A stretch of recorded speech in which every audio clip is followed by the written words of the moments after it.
미중 무역 전쟁, 이 얘기 나올 때마다 꼭 따라붙는 질문이 하나 있죠. 바로 중국이 미국 경제를 멈춰버릴 수 있는 일종의 금융 핵 버튼을 쥐고 있냐는 겁니다. 오늘 이 엄청난 질문에 대한 답을 한번 찾아보겠습니다. 자, 그럼 본격적으로 한번 들어가 보죠. 이게 양국 관계가 좀 안 좋아질 때마다 나오는 정말 생각만 해도 아찔한 시나리오잖아요. 중국이 가지고 있는 어마어마한 미국 국채를 시장에 그냥 다 던져버려서 미국을 무릎 꿇린다는 거예요.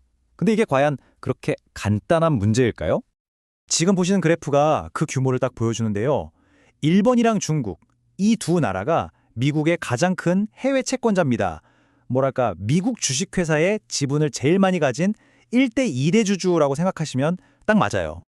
자, 그럼 만약에 2대주주인 정국이 나 이제 내 집은 다 팔래 이렇게 선언하면 무슨 일이 벌어질까요?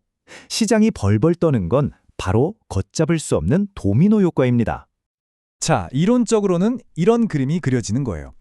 중국이 엄청난 물량을 쏟아내면 당연히 국채 가격은 폭락하겠죠? 그럼 미국은 새로운 투자자를 구해야 하니까 금리를 미친 듯이 올릴 수밖에 없어요.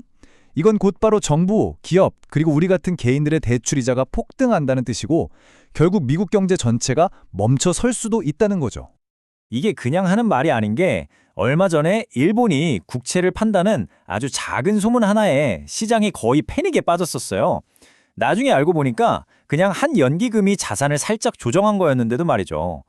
이게 뭘 의미하겠어요? 시장이 그만큼 예민하다는 거죠. 만약 1, 2대주주가 진짜로 팔기 시작하면 아마 나머지는 다들 출구로 미친 듯이 달려갈 겁니다. 바로 여기서 진짜 핵심적인 질문이 나옵니다.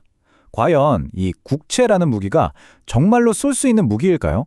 아니면 쏘는 순간 나도 같이 죽는 그런 상호 확증 파괴에 더 가까운 걸까요? 바로 이 부분이 이 문제의 역설을 정확히 보여줍니다.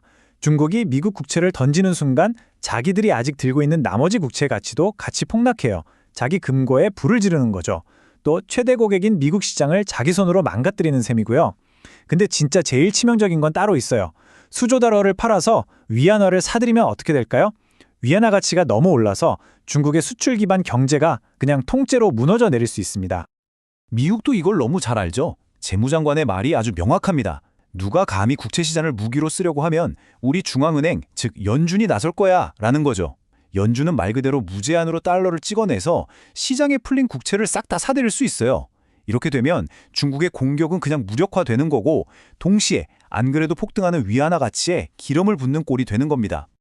자, 그럼 이 국채 카드가 사실상 쓸 수 없는 블러핑이라면 지금 미국이 벌이는 이 관세 전쟁이나 강경 발언은 도대체 뭘 위한 걸까요? 이건 단순히 무역 적자 같은 문제를 넘어서요. 훨씬 더 크고 장기적인 미국의 진짜 전략과 연결되어 있습니다. 미국이 진짜로 원하는 건 중국이랑 연을 끊는 디커플링이 아니에요. 그보다는 두 거대 경제 사이에 기울어진 운동장을 바로잡는 일종의 아름다운 리밸런싱, 즉 관계를 근본적으로 재조정하는 데 목표가 있습니다.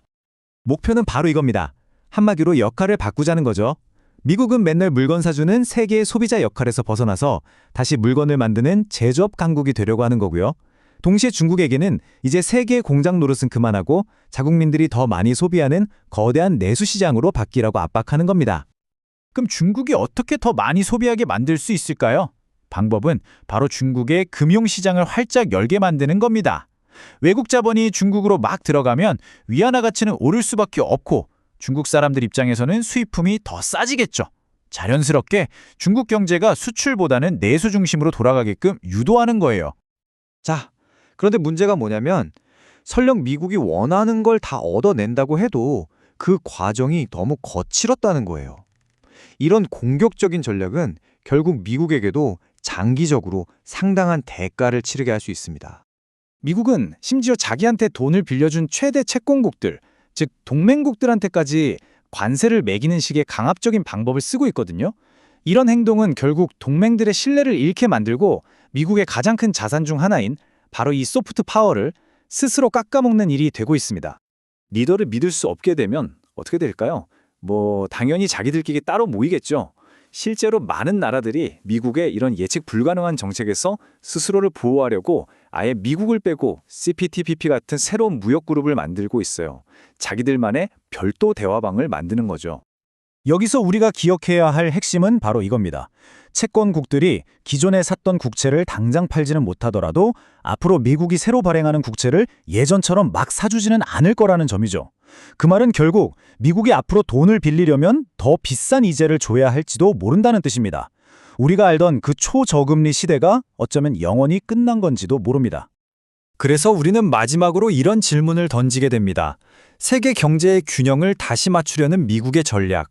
이게 단기적으로는 성공하는 것처럼 보일 수 있어요. 하지만 그 과정에서 오랜 동맹들의 신뢰와 국제사회의 지지를 잃어버린다면 과연 이걸 장기적으로도 승리라고 부를 수 있을까요? 미국의 미래 리더십에 대한 근본적인 질문이 남게 됩니다.